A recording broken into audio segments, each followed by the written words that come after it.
মনে বড় আশা ছিল যাব মদিনায়।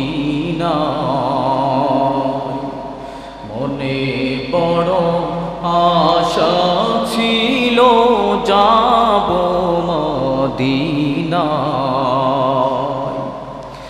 সালাম আমি করব গিয়ে, সালাম আমি করব গিয়ে নবীজির রওজায়।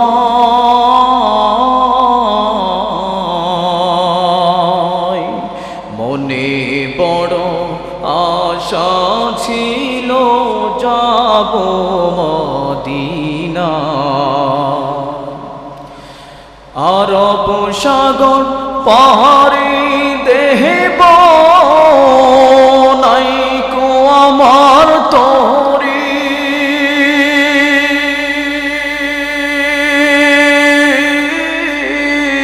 পাখা নাই তোরে যাব ডানাতে ভর করি। আরব সাগর পাহাড়ি দেব নাইকো আমার তরি,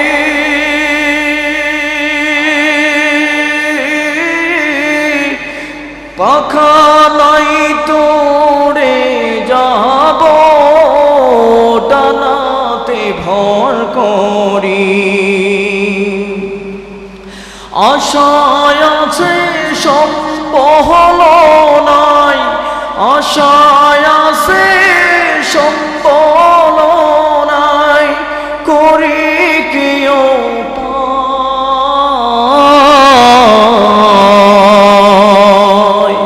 মনে বড় আশা ছিল যাব মদিনায়। মনে বড় আশা ছিল যাব মদিনায়। কাফেলাতে কে যাও তুমি, কে যাওবে তোরি আমার, যাও নাও ভাই সঙ্গে লয়ে ক্ষণিকে কি পারি। সঙ্গে যদি না লাও মোরে গিয়ে মদিনায়, এই গরিবের সালাম দিও মদিনার বাদশায়। সঙ্গে যদি না লাও মোরে গিয়ে মদিনায়,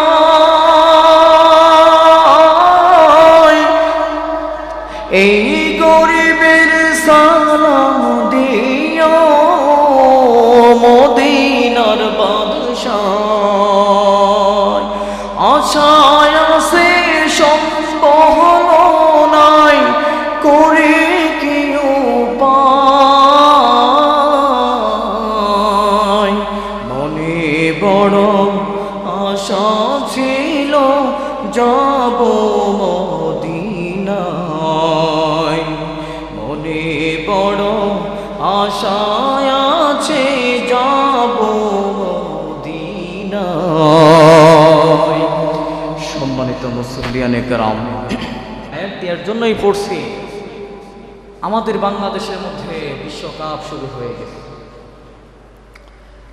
প্রতিটা ঘরে ঘরেই দেখি বিধর্মীদের, আর্জেন্টিনিয়ার, ব্রাজিল ইত্যাদি এই বিধর্মীদের গেঞ্জি, অর্থাৎ খেলোয়াড়দের, প্লেয়ারদের যে গেঞ্জি আছে, পোশাক আছে, আমি দেখি যেই মানুষটা 5 ওয়াক্ত নামাজ পড়ে, যেই মানুষটা রসুলের সুন্নত অনুসরণ করে, অনুকরণ করে 5 ওয়াক্ত নামাজ জামাতের সাথে পড়ে, তার সন্তান, ছোট্ট একটা সন্তান আবদার করছে, বাবা আর্জেন্টিনার একটা গেঞ্জি কিনে দাও।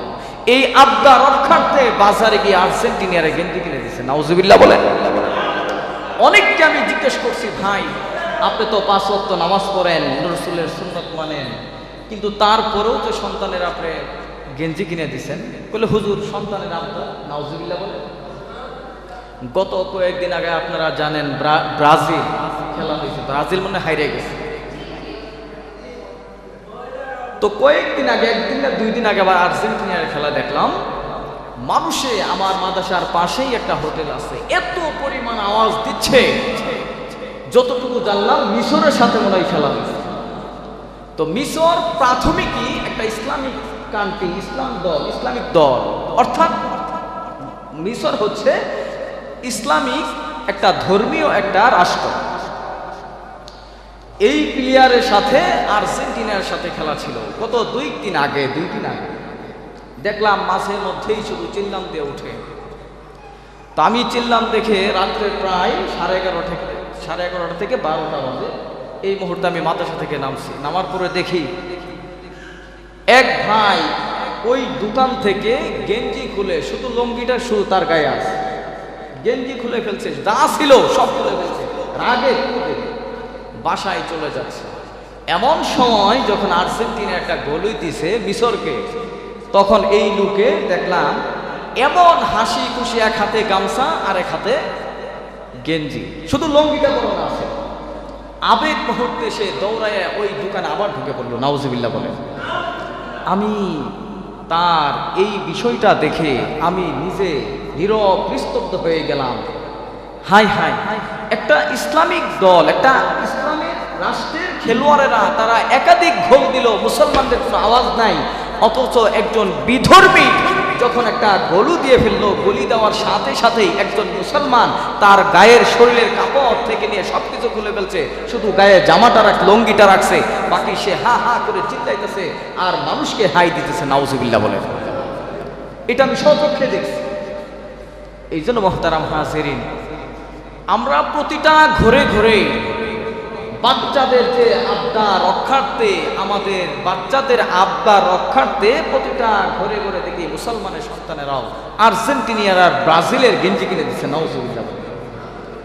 অথচ রসুল বলেন যে প্রতিটা গুনাহকে যদি তোমরা আবেগের বশতে, অর্থাৎ বাচ্চাদের আবেগের বশতে, বাচ্চাদের আবদারের বশতে যদি তোমরা এই গুনাহ যদি হাসি মুখেও করো, তারপরেও একটা গুনাহ হয়ে যাবে, গুনাহে কবিরা হয়ে যাবে, নাউজুবিল্লাহ বলেন।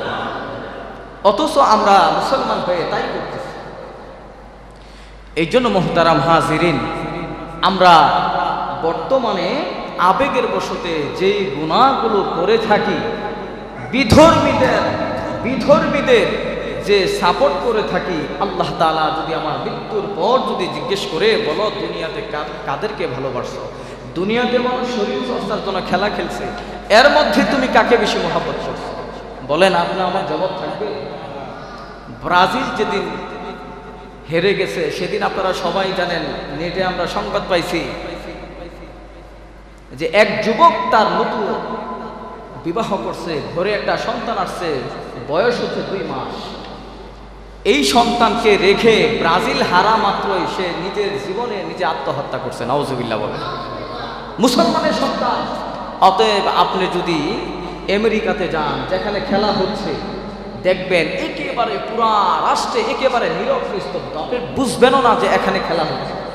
একটু আওয়াজ পেতে পারেন যেখানে খেলা হচ্ছে, ওই মাঠে হতে পারে একটু 2 দল থাকে, 2 দলের মধ্যে এক দল হারলে একটু আওয়াজ হয়, কিন্তু গোটা আমেরিকার মধ্যে, আমাদের বাংলাদেশে যেমন 4 দোকানে, রাস্তাঘাটে, পথে ঘাটে আর্জেন্টিনার গেঞ্জি, আর্জেন্টিনার পতাকা। আপনি আমেরিকাতে ঢুকে দেখেন, কোনো একটা বাড়ির উপরে, ছাদে, উপরে নিচে কোথাও দেখবেন না একটা আমেরিকা, ব্রাজিল, আর্জেন্টিনা ইত্যাদির সাপোর্টার এবং কি তাদের পতাকাগুলো, কোনো হইচই নাই। অথচ আমরা মুসলিম কান্ট্রির মধ্যে বসবাস করে আর্জেন্টিনা আর ব্রাজিলকে এত পরিমাণ সাপোর্ট করি, যেই সাপোর্ট আমার নবীকেও করি না, নাউজুবিল্লাহ। আমার ঘরের মা, বৃদ্ধ মা ঘরে পড়ে আছে, মার খাবার নাই, ওষুধ নাই, সন্তান একবারের জন্য ভ্রুক্ষেপ করে না, আছে না নাই? অথচ আর্জেন্টিনার জন্য শত শত টাকা সে জুয়ার মাধ্যমে মানুষে ব্যয় করছে। জুয়া খেলে রাস্তাঘাটে মুরগি পোলাও খায়, খিচুড়ি রান্না করে, নাউজুবিল্লাহ জুড়ে বলে। এই জন্য মুহতারাম হাজিরিন, এখনো যদি আমরা না বুঝি, আমরা কবে বুঝবো বলেন? এই জন্য মুহতারাম হাজিরিন, আল্লাহ তাআলা বলেন, কুল ইন কুনতুম তুহিব্বুনাল্লাহ ফাত্তাবিউনি ইউহিব্বুকুমুল্লাহ। হে নবী, পৃথিবীর মানুষকে আপনি জানিয়ে দেন, পৃথিবীর মানুষ, তোমরা যদি আমার রবকে পেতে চাও তাহলে আমার নবীকে অনুকরণ করো। সুবহানাল্লাহ। আর্জেন্টিনা ব্রাজিলকে অনুসরণ করলে তোমার জায়গা হবে জাহান্নামের একেবারে তলবারে, জাহান্নামের যে একেবারে অগ্নিকুণ্ডা, যেখানে একেবারে হাজারো হাজার মাইল যে নিচে আল্লাহ তাআলা জাহান্নামীদেরকে গর্ত করে রাখছেন, যেই জাহান্নামের মধ্যে আল্লাহ তাআলা আপনি আমাকে, যদি রসুলের ভালোবাসা না থাকে, ওই জায়গা আপনি আমার জন্য বরাদ্দ করে দিবেন। নাউজুবিল্লাহ। সামান্য আবেগের বশতে আপনি লাফাইতেছেন আর্জেন্টিনা আর ব্রাজিল। এই জন্য মুহতারাম হাজিরিন, রসুলকে ভালোবাসার দরকার আছে না নাই? আওয়াজ জোরে দিয়ে বলেন, আছে না নাই? এই জন্য মুহতারাম হাজিরিন, আমরা যদি আমাদের রসুলের উপর ভালোবাসা প্রকাশ করতে চাই তাহলে আমাদের 4টা উপকরণ দরকার। অর্থাৎ প্রতিটা মানুষকে আপনি যদি ভালোবাসতে চান, 4টা উপকরণ হলে একটা মানুষের মধ্যে একটা ভালোবাসা প্রকাশ পায়। অন্তত হলেও 4টার মধ্যে একটা ভালোবাসা, একটা গুণ থাকতে হবে। যার ভিতরে 4টা গুণের একটা গুণ থাকে, মানুষ ওই ব্যক্তিকেই ভালোবাসে। আর নবী মুহাম্মদুর রাসূলুল্লাহ সাল্লাল্লাহু আলাইহি ওয়াসাল্লামের মধ্যে শুধু একটা উপকরণ নয়, 4টা উপকরণই ছিল। সুবহানাল্লাহ, জোরে বলেন। 1 নম্বরে, আপনি একজন মানুষকে ভালোবাসবেন, সর্বপ্রথম দেখবেন একজন মানুষ আরেকজন মানুষকে যদি ভালোবাসতে চায়, প্রেমিক প্রেমিকা, একজন যুবক যদি একজন মেয়েকে প্রেম করতে চায়, সর্বপ্রথম বলেন কি দেখে? চেহারা দেখে। যখন গভীরতা হয়ে যায়, ভালোবাসা যখন গভীর হয়ে যায়, তখন বলে, প্রিয় শোনো, তোমার চেহারা দেখে আমি ভালোবাসি না, তোমাকে ভালোবাসি তোমার মন দেখে। ঠিক কিনা? বলে কি বলে না? বলে আসলে কি তা? সর্বপ্রথম ওই যুবক ওই যুবতী সর্বপ্রথম চেহারা একজন আরেকজনকে দেখে ভালোবাসে। এই জন্যই একজন মানুষকে যদি আপনি ভালোবাসতে চান, সর্বপ্রথম 4টা উপকরণ আপনার লাগবে। 1 নাম্বার হচ্ছে, একজন মানুষ যখন একজন মানুষকে ভালোবাসে, সর্বপ্রথম লাগে তার চেহারা সুন্দর আছে না না? আচ্ছা বলেন তো দেখি, নবীজির চেহারা সুন্দর ছিল নাকি অসুন্দর ছিল? আল্লাহ রাব্বুল আলামিন দুনিয়াতে নবী প্রেরণ করছেন ইউসুফ আলাইহিস সালাতু ওয়াস সালাম। সুবহানাল্লাহ, জোরে বলেন। ইউসুফ আলাইহিস সালাতু ওয়াস সালামকে আল্লাহ তাআলা দুনিয়াতে প্রেরণ করলেন, এত সুন্দর চেহারার অধিকারী, যেই জুলেখা ইউসুফের চেহারা দেখে পাগল পারা হয়ে গেলেন। সুবহানাল্লাহ। গোটা মিশরের মধ্যে মানুষের আনাচে কানাচে মন্ত্রীদের স্ত্রীরা জানতে পারল যে আজিজের মিশরের স্ত্রী একজন গোলামের জন্য নাকি পাগল হয়ে গেছে। রাজা বাদশাহ পুরা গ্রামগঞ্জে এই কথাগুলো ছড়ে গেল। তখন জুলেখাও মানুষের সামনে লজ্জা পাইতে থাকে। তখন আজিজে মিশরকে জুলেখা বললেন যে যত এমপি মন্ত্রী রাজা বাদশার স্ত্রী আছে সবাইকে আগামী অমুক তারিখে তাদের দাওয়াত। সুবহানাল্লাহ। সবাইকে দাওয়াতের জন্য মেহমানখানা বসাই দিলেন। জুলেখা বলতেছেন, আমার এখানে দাওয়াত খাওয়ার প্রথম সিস্টেম হচ্ছে, সর্বপ্রথম নিজ হাতে একটা করে ফল নিজ হাতে কেটে কেটে খেতে হবে। সব এমপি মন্ত্রীর বউদের হাতে একটা করে কি দিলেন? ফল দিছে, একটা করে ছুরি দিছে। এই ফলটা কেটে খেতে হবে। রাজা মন্ত্রীর বউয়ের একটা করে ফল হাতে নিছে, ধারালো ছুরি নিছে। ঠিক তখনই ওই মুহূর্তেই জুলেখা ইউসুফ আলাইহিস সালাতু ওয়াস সালামকে বলছে যে যখন ধারালো ছুরিতে সবাই সবার ফল কাটবে তখন তুমি মেহমানখানায় ঢুকবা। সুবহানাল্লাহ, জুড়ে বলেন। যত রাজা মন্ত্রীর এমপি মন্ত্রীর বউ ছিল সবার বউ ইউসুফ আলাইহিস সালাতু ওয়াস সালাম যুবক। এই যুবকের চেহারা দেখে নিজের হাতে যে ধারালো অস্ত্র ছিল ফল কাটতে গিয়ে সবার হাত কেটে ফেলছে। আল্লাহু আকবার, জোরে বলেন। তাহলে ইউসুফ আলাইহিস সালাতু ওয়াস সালামের চেহারা কত সুন্দর ছিল। তখন তিনি প্রমাণ করলেন যে ইউসুফকে আমি জুলেখা সকাল থেকে নিয়ে একেবারে সন্ধ্যা থেকে নিয়ে রাতের 10টা 11টা পর্যন্ত যে ইউসুফের চেহারা আমি জুলেখা প্রতিদিন দেখি, আর তোমরা গোটা মিশরের যে রাজা বাদশার বউ, তোমরা একদিন মাত্র আমার ইউসুফকে দেখে তোমাদের নিজেদের হাত কেটে ফেলছো, আর আমি জুলেখা প্রতিদিন আমার ইউসুফকে আমি দেখি। আমি তো একদিনের জন্য হাত কাটিনি, শুধু ইউসুফের জন্য পাগল হয়ে গেছি। আল্লাহু আকবার। এই জন্য মুহতারাম হাজিরিন, তাহলে ইউসুফ আলাইহিস সালাম কতটা সুন্দর ছিল। আম্মা জান আয়েশা সিদ্দিকা রাদিয়াল্লাহু আনহুকে জিজ্ঞেস করলেন, একজন সাহাবী জিজ্ঞেস করলেন যে আমার নবী কেমন ছিল, সুন্দর ছিল। আম্মা জান আয়েশা বলেন যে রাতের পূর্ণিমা রাতে আমার হাত থেকে যখন সুই মাটিতে পড়ে যেত, নবীজি যখন চেহারা ঘরের ভিতরে ঢুকতো, নবীজির চেহারা এমন উজ্জ্বল ছিল, এমন আলোকিত ছিল, ওনার চেহারার আলো দিয়ে আমি আমার সুইকে খুঁজে বের করতাম। সুবহানাল্লাহ। তাহলে একটা গুণ হচ্ছে মানুষকে ভালোবাসতে হলে চেহারা সুন্দর লাগতো। তাহলে নবীজির ভিতরে গুণ আছে না, আছে না নাই বলে। দ্বিতীয় নাম্বার হচ্ছে মানুষের গুণ গরিমা।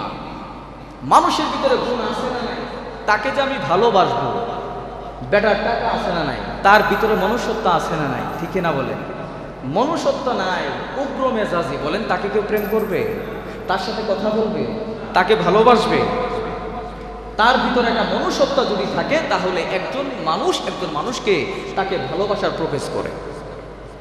তার কিছু নাই কিন্তু তার মনুষ্যত্ব আছে। ছেলেটা খুবই ভালো, তার কথাগুলো অনেক সুন্দর, মেয়েটা অনেক ভালো, মেয়েটার কথা অনেক সুন্দর, ঠিক কিনা বলে। তার মনুষ্যত্ব আছে। হযরতে বেলাল রাদিয়াল্লাহু আনহু, তিনার চেহারা ছিল না, আসলে চেহারা ছিল না, কিন্তু বেলাল রাদিয়াল্লাহু তাআলা আনহুর ভিতরে এমন একটা মন ছিল, যেই মনকে স্বয়ং আল্লাহ তাআলাই ভালোবাসে। সুবহানাল্লাহ বলে। বেলালের এত সুন্দর চেহারা ছিল, নবীজি এত পরিমাণ বেলালকে মহব্বত করতেন। সুবহানাল্লাহ। তাহলে বেলালের ভিতরে যেই মনুষ্যত্বটা আসছে, এটা কার মাধ্যমে আসছে? নবী মুহাম্মাদুর রাসূলুল্লাহ সাল্লাল্লাহু আলাইহি ওয়াসাল্লাম। তৃতীয় নাম্বার হচ্ছে আত্মীয়তা সম্পর্ক। যার ভিতরে আত্মীয়তার মেজাজ আছে, আত্মীয়তাকে ভালোবাসে, সম্পর্ক বজায় রাখে, ঠিক রাখে, মানুষ তাকেও রেসপেক্ট করে, ঠিক না বলে। যেমন বাবা মারা গেছে, সন্তান আছে, সন্তান তার ফুফি, খালা, মামা, মামি ইত্যাদি তাদের কারোর খোঁজখবর রাখে না। আস্তে আস্তে ভালোবাসাটা দূরত্ব হয়ে যাবে না? হবে কি হবে না বলে? যার ভিতরে আত্মীয় স্বজনের ভালোবাসা আছে, মানুষ তাকেও মহব্বত করে। সুবহানাল্লাহ বলে। আর রসুলের ক্ষেত্রে যদি বলতে যান, রসুল শুধু আত্মীয় স্বজনকে মহব্বত করতেন না, নবীজি মৃত্যুর সময় যখন আজরাইল জাল কবজ করতে আসছেন, আজরাইলকে বলছেন, আজরাইল তোমাকে আমি জাল কবজ করতে নিষেধ করব না, বাধা দিব না, কিন্তু আমার একটু সময় দরকার, জিব্রাইলের সাথে কথা বলতে হবে। সুবহানাল্লাহ জুড়ে বলেন। জিব্রাইল আসছে, জিব্রাইলকে কি বলছে? জিব্রাইল, এখন পর্যন্ত যতগুলো আয়াত আমার কাছে নিয়ে আসছো, আরো কি কোনো আয়াত বাকি আছে? সুবহানাল্লাহ জুড়ে বলেন। তারপর নবীজি কাঁদতেছেন। কেন কাঁদে? শুধু উম্মতি উম্মতি বলে। সুবহানাল্লাহ বলেন। তাহলে নবীজি আত্মীয় স্বজনকে কত পরিমাণ মহব্বত করতেন, গোটা উম্মাহকেই নবীজি যে পরিমাণ ভালোবাসতেন। তাহলে নবীজির ভিতরে আদর্শ, অর্থাৎ আত্মীয় স্বজনকে মহব্বত করার, ভালোবাসার আদর্শ ছিল কি ছিল না? তাহলে একটা পাইলাম, নবীজির ভিতরে সৌন্দর্য ছিল। দ্বিতীয় নাম্বার হচ্ছে যে মানুষের ভিতরে যে একটা গুণ থাকে, এটা নবীজির মধ্যে ছিল। তৃতীয় নাম্বার হচ্ছে আত্মীয় স্বজনকে ভালোবাসা, এটাও নবীজির মধ্যে ছিল। চতুর্থ নাম্বারে গুণ হচ্ছে একজন মানুষকে মানুষ ভালোবাসে, তার ভিতরে দয়া, মহব্বত আছে না নাই? এই গুণ দেখেও একজন মানুষকে ভালোবাসতে পারে। এই গুণও নবীজির মধ্যে ছিল। সুবহানাল্লাহ। নবীজি শুধু মহব্বতই করতেন না, গোটা মানুষের সম্পদগুলো যদি নবীজির কাছে আমানত রাখতো, সেটা আত্মীয়তা দেখতো না, কিন্তু আমানতের কখনো খেয়ানত করতো না। সুবহানাল্লাহ বলেন। যার কারণে নবীজিকে আল আমিন উপাধি দিয়েছিলেন। সুবহানাল্লাহ বলেন। এই জন্য মুহতারাম হাজিরিন, আমরা কি খেলাকে সাপোর্ট করব? আর্জেন্টিনা আর ব্রাজিলকে সাপোর্ট করব? এই জন্য ব্রাজিল হেরে গেছে, এক যুবক রাতে রাতে এসে আত্মহত্যা করছে। নাউজুবিল্লাহ বলেন। নিজের সন্তানকেও মহব্বত করে নাই। নাউজুবিল্লাহ বলেন। এই জন্য মুহতারাম হাজিরিন, রাসূল সাল্লাল্লাহু আলাইহি ওয়াসাল্লাম হযরত আবু হুরায়রা রাদিয়াল্লাহু তাআলা আনহু থেকে বর্ণনা, রাসূল একটা হাদিস বর্ণনা করছেন। ফাওয়াল্লাযীনা রাসূল সাল্লাল্লাহু আলাইহি ওয়াসাল্লাম বলেন, ফাওয়াল্লাযী নাফসি বিয়াদিহি লা ইউমিনু আহাদুকুম হাত্তা আকুনা আহাব্বা ইলাইহি মিন ওয়ালিদিহি ওয়া ওয়ালাদিহি ওয়ান নাসি আজমাইন। আল্লাহু আকবার, জোরে বলেন। রাসূল সাল্লাল্লাহু আলাইহি ওয়াসাল্লামের সাহাবী আবু হুরায়রা বলেন, তোমাদের মধ্যে যদি কেউ ঈমানওয়ালা হতে চায়, তোমাদের মধ্যে যদি কেউ ঈমানওয়ালা হতে চায়, তাহলে যতক্ষণ পর্যন্ত নবী মুহাম্মদুর রাসূলুল্লাহর ভালোবাসা পেতে যাই, যতক্ষণ পর্যন্ত নিজের সন্তান আছে, বাবা আছে, মা আছে, আত্মীয় স্বজনের চাইতে নবী মুহাম্মদুর রাসূলুল্লাহ সাল্লাল্লাহু আলাইহি ওয়াসাল্লামকে ভালো না বাসবে, ততক্ষণ পর্যন্ত সে পরিপূর্ণ কামেল মুমিন হতে পারবে না। আল্লাহু আকবার, জোরে বলে। তাহলে এই চারটা গুণ নবীর মধ্যে ছিল কি ছিল না বলেন? ছিল। তাহলে চারটা গুণ থাকা সত্ত্বেই যদি আমরা মানুষকে ভালোবাসতে পারি, তাহলে আমার নবীকে কেন ভালোবাসতে পারবো না? বলেন, একজনই মানুষের মধ্যে পরিপূর্ণ চারটা গুণ থাকে না। আমার নবীর মধ্যে যে গুণ ছিল, চারটা গুণ একজন মানুষের ভিতরে স্বয়ং সম্পন্ন, একজন মানুষের ভিতরে কোনোদিন সম্ভব না। একজন মানুষের মানসিকতা ভালো, কিন্তু সে কালো, সে ব্যক্তি হিসেবে ভালো, সে অনেক সুন্দর সাদা, কিন্তু তার মনটা ভালো না, আছে না নাই? কিন্তু আমার নবী মুহাম্মদুর রাসূলুল্লাহ সাল্লাল্লাহু আলাইহি ওয়াসাল্লামের চারটা গুণই ওনার ভিতরে বিদ্যমান ছিল। সুবহানাল্লাহ। এই জন্য মুহতারাম হাজিরিন, রসুলকে বাদ দিয়ে, সন্তানকে বাদ দিয়ে, পিতা মাতাকে বাদ দিয়ে যদি আমরা আর্জেন্টিনা আর ব্রাজিলকে মহব্বত করি, বলেন আমার স্থান জান্নাত না জাহান্নামী হবে? জান্নাতের জাহান্নামে একেবারে বড় যে দেশ আছে, ওই জায়গাটা আপনি আমার জাহান্নামের জন্য আল্লাহ তাআলা বরাদ্দ করবেন। নাউজুবিল্লাহ বলেন। এই জন্য মুহতারাম হাজিরিন, নবীজিকে ভালোবাসতে হবে কার থেকে? আর্জেন্টিনা আর ব্রাজিল না, আপনার মা, আপনার বাবা, আপনার সন্তান, আপনার নাতি পুতি, আত্মীয় স্বজন যা আছে, সবার চাইতে বেশি ভালোবাসতে হবে কাকে বলেন? তাহলে আপনার মধ্যে, আমার মধ্যে কিছুটা হলেও ঈমানের অংশ আছে। তা না হলে আপনি ঈমানদারি দাবি করতে পারবেন না। এটা নিজেই বোঝা যায়। এই জন্য মুহতারাম হাজিরিন, আমাদের সাহাবায়ে কেরামের মধ্যে অনেক সাহাবী ছিল যারা নবীজিকে শুধু ভালোই বাসতেন না, নবীজিকে জান প্রাণ দিয়ে তারা মহব্বত করতেন। সুবহানাল্লাহ, জুড়ে বলেন। এই জন্য একজন ঈমানওয়ালার সর্বপ্রথম গুণ হচ্ছে ইসলামের জানটা নিয়ে যেই সময় যখন ইসলামের ডাক আসবে, তখন ইসলামের জানটা নিয়ে ঘর থেকে বের হতে হবে, ঠিক কিনা বলে?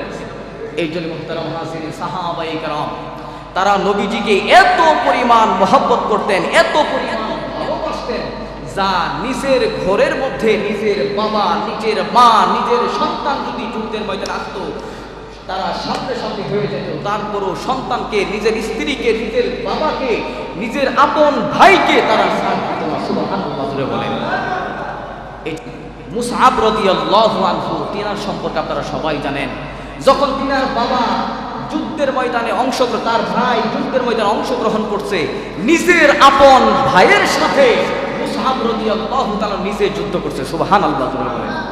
নিজের ভাইকে তারা সাথ দেয় শুধু কিসের জন্য? ইসলামের জন্য।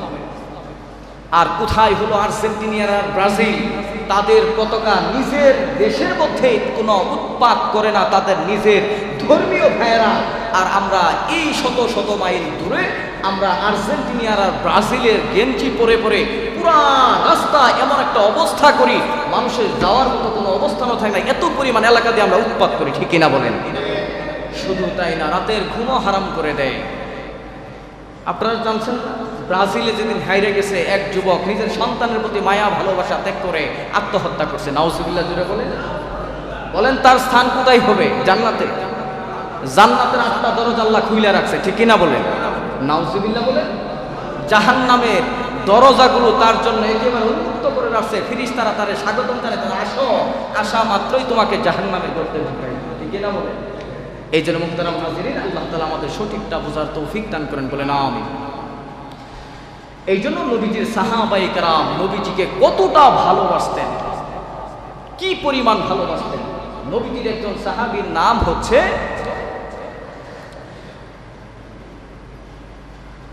সাহাবীর নামটা মনে হচ্ছে না আমার, তো একজন সাহাবী ছিল, যেমন মুসআব একজন সাহাবীর নাম, বলেন কিনা, মুসআব একজন সাহাবী ছিল।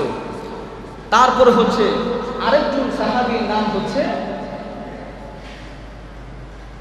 আব্দুল উজ্জাহ, নাম কি বলেন, আব্দুল উজ্জাহ। এই সমস্ত সাহাবীগুলো নবীকে নিজের জীবনের চাইতেও বেশি মহব্বত করতেন। সুবহানাল্লাহ। শুধু এই সমস্ত সাহাবী না, সাহাবীদের মধ্যে যাদের নাম আল্লাহ তাআলা ঘোষণা করেছেন 10 জন সাহাবী, তারা তো আছে। এছাড়াও যে বাকি সাহাবী ছিল, তারা নবী মুহাম্মদ রাসূলুল্লাহ সাল্লাল্লাহু আলাইহি ওয়াসাল্লামকে নিজের মা বাবা আত্মীয় স্বজন সবার চাইতে বেশি ভালোবাসার প্রমাণ দুনিয়াতে দিয়ে গেছে। সুবহানাল্লাহ। যেই সাহাবীর কথা বলতেছিলাম, ওই সাহাবীর নাম হচ্ছে জুলাইবিব রাদিয়াল্লাহু আনহু। তিনি নবীজিকে এত পরিমাণ মহব্বত করতেন, এতটা। জুলাইবিব প্রায় সময় মক্কা থেকে যখন মদিনায় আসছে, আসার পরে নবীজি বয়ান করেন, জুলাইবিব এক কোনায় বসে বসে নবীজির বয়ান করছেন,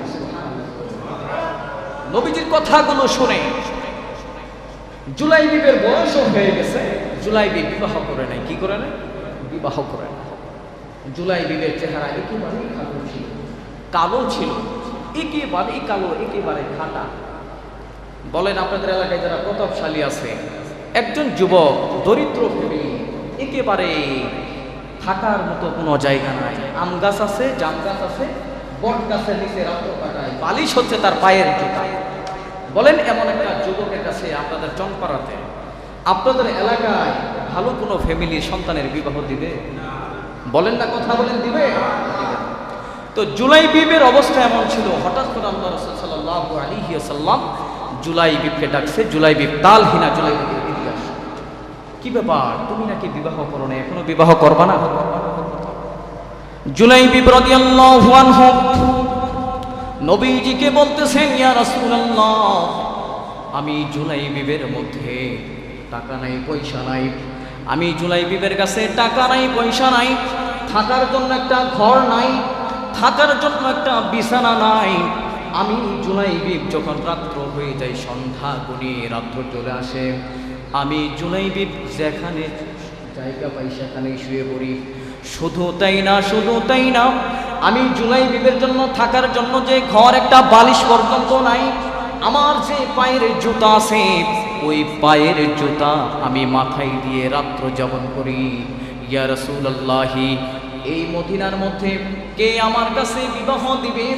আমার মধ্যে কোনো গুণ নাই, আমার না আছে চেহারা, না আছে কোনো গুণ, না আছে কোনো শরীরের চেহারার সৌন্দর্য। ইয়া রাসূলুল্লাহ, আমি জুলাইবিব, আমার ভিতরে কোনো সৌন্দর্য নাই, আমি খাটো একজন যুবক। এই মদিনার মধ্যে যারা আমার বিবাহের আলোচনায় আনছেন, আমাকে দেখার পরে এই বিবাহের সম্পর্কে আর কোনো কথা বলে না।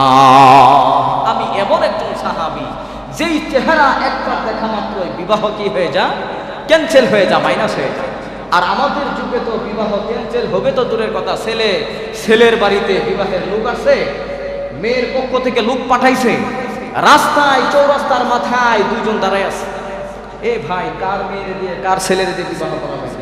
আপনি কি জানেন ছেলেটাতে গান তুলতে? মিয়া দেখে শুনে লোকেশন নিয়ে আপনি আসবেন না, ঠিক কি না বলেন? কিন্তু জুলাইবিব ওই সময়ের মধ্যে তো এগুলি ছিল, খুবই কম ছিল, বেশি ছিল না। আর বর্তমান সময়ের মধ্যে চেহারা, ছেলের চেহারা আছে, চাকরি করে, কিন্তু সহ্য হয় না, রাস্তার মোড়ে দাঁড়াই থাকে। কি সমস্যা ভাই, আপনারা কি অমুকের ছেলেকে দেখতে যাচ্ছেন? বলে হ্যাঁ। আপনি তো জানেন না ছেলেটা গাঁজা খায়, মদ খায়, অসৎ সঙ্গ দেয়, ঠিক কিনা বেঠি? সহ্য করতে হবে। জুলাইবিবের চেহারা এমন কালো ছিল, এই কালো ছেলে নবীজিকে বলতেছেন, ইয়া রাসূলুল্লাহ, আমি জুলাইবিবের চেহারা কালো, একেবারে খাটো চেহারা, আমার চেহারা দেখে যারা বিবাহের প্রস্তাবনা করে, ইয়া রাসূলুল্লাহ, যারা মদিনার মধ্যে আমার বিবাহের আলোচনা করেছে, একবার দেখা মাত্রই দ্বিতীয়বার আর ওই আলোচনা আসে নাই। এই জন্য সিদ্ধান্ত নিয়েছি আমি দুনিয়ার জমিনে বিবাহ করব না, আমি জান্নাতে গিয়ে বিবাহ করব। সুবহানাল্লাহ জুড়ে বলে। আমার দুনিয়াতে বিবাহের দরকার নাই ইয়া রাসূলুল্লাহ। দুনিয়ার জমিনের যে মানুষগুলো আছে যাদের সাথে আমি চলাফেরা করি, তারা সবসময় আমাকে তুচ্ছ তাচ্ছিল্য মনে করে, আমার সাথে কেউ ঘুরে না, আমার সাথে কেউ চলে না। ইয়া রাসূলুল্লাহ, আমি কি দেখতে এতটা খারাপ? নবী মুহাম্মদুর রাসূলুল্লাহ সাল্লাল্লাহু আলাইহি ওয়াসাল্লাম বললেন, জুলাইবিব কষ্ট টেনশন নিও না। জুলাইবিব, আমি মুহাম্মদুর রাসূলুল্লাহ, আমি নবীজি কথা দিয়ে দিলাম। ও জুলাইবি শুনে নাও, আমি নবী মুহাম্মদুর রাসূলুল্লাহ তোমার বিবাহের যদি দায়িত্ব নিয়ে নিই কোনো সমস্যা হবে কিনা? আল্লাহু আকবার জোরে বলে। জুলাইবিবের বিবাহের দায়িত্ব নিয়ে নিলেন নবীজি। জুলাইবিবকে বলতেছেন, জুলাইবিব তোমাকে বিবাহ করাইবো আমি। শুধু তাই না, শুধু তাই না, এই মদিনার মধ্যে যে সবচেয়ে ধনী ব্যক্তি আছে, যার মেয়ে সবচেয়ে সুন্দরী মেয়ে আছে, ওই মেয়ের সাথে আমি নবী কথা দিয়ে দিলাম, তোমার সাথে বিবাহ বন্ধনে আবদ্ধ করে দেব। আল্লাহু আকবার জোরে বলে।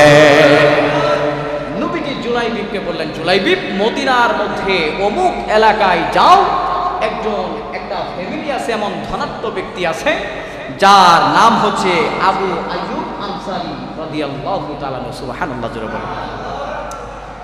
আবু আইয়ুব আনসারীর মেয়ে আছে, তার মেয়েকে গিয়ে তুমি প্রস্তাবনা করো। দেওয়ার সাথে সাথে দেখো সে কি বলে। সুবহানাল্লাহ জোরে বলে। জুলাইবিব গেছে, প্রস্তাবনা নিয়ে গেছে। যাওয়ার পরে ঘরে গিয়ে নক করছে, তার বাবা, মেয়ের বাবা বের হয়ে আসছে, আবু সাইদ রাদিয়াল্লাহু আনহু। তিনি বের হয়ে আসছে, কি বলো, কিছু বলবা? জুলাইবিব ভয়ও পাইতেছেন, কারণ রসুলের কথা, রসুলের আদেশ মানতেও তো হবে, কি বলে। ওনার দায়িত্ব হচ্ছে প্রস্তাবনা করা, উনি প্রস্তাবনা দিয়ে দিবেন, প্রস্তাবনা দিবে। এমন সময় জুলাইবিব ভয় পাইতেছেন, কি বলবে? জুলাইবিব বলতেছেন, আপনার ঘরে নাকি একটা কন্যা আছে, ওই কন্যাকে নবীজি বলছে আমার সাথে বিবাহ দেওয়ার জন্য। সুবহানাল্লাহ। এই লোক বলতেছে, কি বলে কি? ছেলের আছে না কোনো বাড়ি গাড়ি, না আছে কোনো চেহারা, না আছে কিছু, এই ছেলে আমাকে বিবাহ প্রস্তাবনা দিয়েছে। যেহেতু নবীজির রেফারেন্স দিছে, এই সূত্রে আবু সাইদ আইয়ুব আল আনসারী তিনি কোনো কথা বলেন, তো কথা না বলে তিনি আর ঘরে ঢুকে বসে স্ত্রীর সাথে পরামর্শ করতেছে। এমন সময় তার মেয়ে ঘরের কোণা থেকে শুনে ফেলছে যে আমার বিবাহের ব্যাপারে কথা বলতেছে, যেই বিবাহের প্রস্তাবনা স্বয়ং নবী মুহাম্মদুর রাসূলুল্লাহ সাল্লাল্লাহু আলাইহি ওয়াসাল্লামের পক্ষ থেকে আসে। সুবহানাল্লাহ। মেয়ে কথা শোনার পরে বাবাকে বলতেছেন, বাবা এই বিবাহের প্রস্তাব কে দিছে? তার বাবা বলতেছেন, মা তোমার মার সাথে কথা বলতেছি, চুপ থাকো। সন্তান বলতেছেন, বাবা বাবা আমি শুনছি, এই বিবাহের প্রস্তাবনা দিছে আমার নবী মুহাম্মদুর রাসূলুল্লাহ। জিনার সৃষ্টি না হলে পুরা পৃথিবীর কোনো আসমান জমিন সৃষ্টি করতেন না, এমন নবী আমার বাড়িতে প্রস্তাবনা করছে। আমি সন্তান কথা দিয়ে দিলাম, কথা দিয়ে দিলাম, বাবা ওই ছেলের চেহারা দেখবো না, ওই ছেলের সম্পদ দেখবো না, ওই ছেলে উঁচানা লম্বাও আমি দেখবো না, খাটো না বেটে তাও দেখবো না। বাবা যেহেতু আমার নবীর মাধ্যমে প্রস্তাবনা আসছে, আমি কন্যা ওই সব যুবককে বিবাহ করার জন্য রাজি হয়ে গেলাম। আল্লাহু আকবার জোরে বলে। তার কন্যাকে সাথে নিয়ে মা বাবা নবীজির কাছে চলে গেছে। ইয়া রাসূলুল্লাহ, আপনি আমার বাড়িতে এমন একজন কালো সাহাবী পাঠাইছিলেন যার নাম হচ্ছে জুলাইবিব রাদিয়াল্লাহু আনহু, আপনার মাধ্যমে নাকি প্রস্তাবনা করছেন। নবীজি বলতেছে, নাম, হ্যাঁ বলো কি হয়েছে? জুলাইবিব কোনায় বসে বসে বসে বসে কথাগুলো শুনতেছেন। এমন সময় জুলাইবিব কথাগুলো শুনতেছেন, আর মেয়ের বাবা বলতেছেন, ইয়া রাসূলুল্লাহ, আমি তার প্রস্তাবনা শোনার পরে আমার পরিবারের সাথে আমি পরামর্শ করলাম, আপনার যেই প্রস্তাবনার যেই ছেলেটা আছে ওই ছেলের সাথে আমি আবু সাইদ আল আমির রাজি হয়ে গেলাম। শুধু তাই না, শুধু তাই না, আমি আইয়ুব রাজি হয়ে গেলাম, আমার স্ত্রীও রাজি হয়ে গেছে। শুধু তাই না, যেই ঘরে কন্যা সন্তান আছে পুরা মদিনার মধ্যে, যাকে উপাধি দিয়েছে হুরে মদিনা উপাধি দিয়েছে, আমার মেয়ে সহ এই বিবাহের মধ্যে রাজি হয়ে গেছে। সুবহানাল্লাহ জোরে বলে। রাসূল সাল্লাল্লাহু আলাইহি ওয়াসাল্লাম ওই যুগের মধ্যে সবচেয়ে সুন্দরী মেয়ে আবু আইয়ুব আল আনসারী রাদিয়াল্লাহু তাআলা আনহুর মেয়ের সাথে জুলাইবিবের বিবাহ দিয়ে দিলেন। সুবহানাল্লাহ জোরে বলে। বাসর করে যাবে, বাসর ঘর।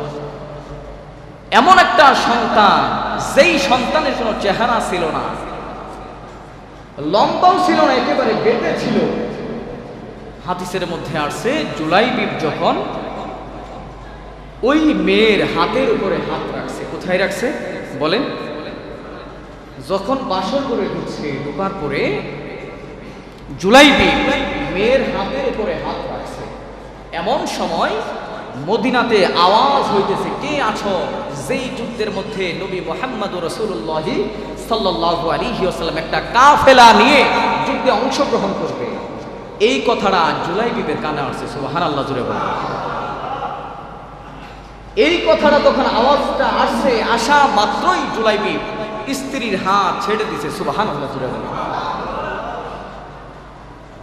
যুদ্ধের জন্য তৈরি হইতেছেন। নতুন স্ত্রী বলেন, আমাদের যুবক যারা আছে বিবাহ করে নাই এমন একটা যুবতী মেয়ে যদি আমরা পাই, বলেন ছাড়বে? কথা বলেন না, ছাড়বে? ছাড়বে না। তাহলে কতটুকু তাদের ভিতরে তাকওয়া ছিল, তারা কতটুক রাসূলকে ভালোবাসেন, কতটুক মহব্বত করছেন, নিজের হালাল স্ত্রীকে রেখে তারা যুদ্ধের ময়দানে চলে গেছে। সুবহানাল্লাহ জোরে বলে। আর এখন যুবক বিবাহ করে নাই। অবৈধভাবে যদি একটা মেয়েকে একেবারে পাথারে নীরব নিস্তব্ধ এলাকায় যদি পায়, পথে ঘাটে যদি পায়, মেয়েকে একটি দিন তো পরেই সাধারণত জনগণের সামনে বাঁশি ফুটে, আবার অনেক বেশি অঙ্গভঙ্গি দেখায় না বলে। আর একেবারে নিরিবিলি জায়গায় যদি একটা মেয়েকে পায়, যুবতী মেয়েকে পায়, যুবকেরা ছাড়বে? অনেক যুবক, সব যুবক না, কিছু ভালো আছে না? তাহলে জুলাইবিব দেখেন নিজের স্ত্রী, হালাল বৈধ স্ত্রীকে শুধু হাতে টাচ করছে। এরপরেই যখন যুদ্ধের জন্য, যখন তৈরের জন্য পুরা মদিনাতে ঘোষণা হচ্ছে, জুলাইবিব তৎক্ষণাৎ তার স্ত্রীর হাতকে ছেড়ে যুদ্ধের জন্য তৈরি হইতেছে। সুবহানাল্লাহ জোরে বলে। জুলাইবিব হাতে তরবারি নিয়ে রওনা হয়ে গেছে, যুদ্ধের ময়দানে চলে যাবে। এমন সময় স্ত্রী তাকাইয়া বলতেছেন, ও প্রাণপ্রিয় স্বামী, নতুন বিবাহ করে আনছেন, কিন্তু একবারের জন্য তো দেখা দিলেন না। স্ত্রী স্বামীর দিকে তাকায় আছে। জুলাইবিব তাকায় আছে। জুলাইবিব স্ত্রীকে বলতেছেন, ও প্রাণপ্রিয় স্ত্রী, প্রিয়তমা স্ত্রী, শোনো, নবীজি যেই যুদ্ধের মধ্যে অংশগ্রহণ করবে, যেই ঘোষণাটা পুরা মদিনা সরে গেছে, ওই যুদ্ধের মধ্যে আমি জুলাইবিব না গিয়ে থাকতে পারি না। যেই জায়গাতে আমার নবীজি স্বয়ং তরবারি হাতে নিয়ে যুদ্ধ করবে, ওই যুদ্ধকে আমি নিজে জুলাইবিব আনন্দ ফুর্তিতে মাথায় থাকতে পারি না, আমার স্ত্রীর সাথে শুয়ে থাকতে পারি না। আমি জুলাইবিব এখন কথা দিয়ে দিলাম, আমি তোমাকে ছেড়ে আমার নবীর সাথে আমি যুদ্ধে অংশগ্রহণ করব। আল্লাহু আকবার জোরে বলে। যুদ্ধ শুরু হয়ে গেছে। সাহাবায়ে কেরাম যুদ্ধ করতেছেন, এদিকে মুশরিকদের সাথে যুদ্ধ করতেছেন। এমন সময় জুলাইবিব নিজেও ধারালো অস্ত্র নিয়ে যুদ্ধের ময়দানে নেমে পড়ছেন। যুদ্ধ শেষ হয়ে গেছে। এমন সময় নবীজি ঘোষণা দিলেন, তাবু থেকে সাহাবায়ে কেরামদেরকে ডাকছেন, ও সাহাবায়ে কেরাম, শুনে নাও, আমাদের শহীদদের মধ্যে কতগুলো শহীদের সংখ্যা হয়েছে। যুদ্ধের ময়দানে তোমরা পুরাটা ময়দান, পুরাটা মাঠে দেখো, পাহাড়ের চাপাই দেখো, আনাসে কানাসে দেখো, কোথাও কোনো মুসলমান শাহাদাত বরণ করেছে কিনা। সাহাবায়ে কেরাম বলতেছেন, ইয়া রাসূলুল্লাহ, দেখলাম সব এই প্রান্ত থেকে নিয়ে ওই প্রান্ত পর্যন্ত দেখলাম যতগুলো মুসলমানের সন্তানেরা শাহাদাত বরণ করেছে, সবার লাশগুলো আমরা সারিবদ্ধভাবে আমরা শোয়াই রাখছি। আল্লাহু আকবার জোরে বলে। নবীজি জানাজা পড়াইবেন, এমন সময় নবীজি শুরু থেকে নিয়ে শেষ পর্যন্ত লাশের চেহারা দেখতেছেন, শহীদদের চেহারা দেখতেছেন। নবীজির চোখ থেকে পানি পড়তেছে, পানি জমিনে টপকাইয়া টপকাইয়া পড়তেছেন, শেষ মাথা পর্যন্ত দেখলেন।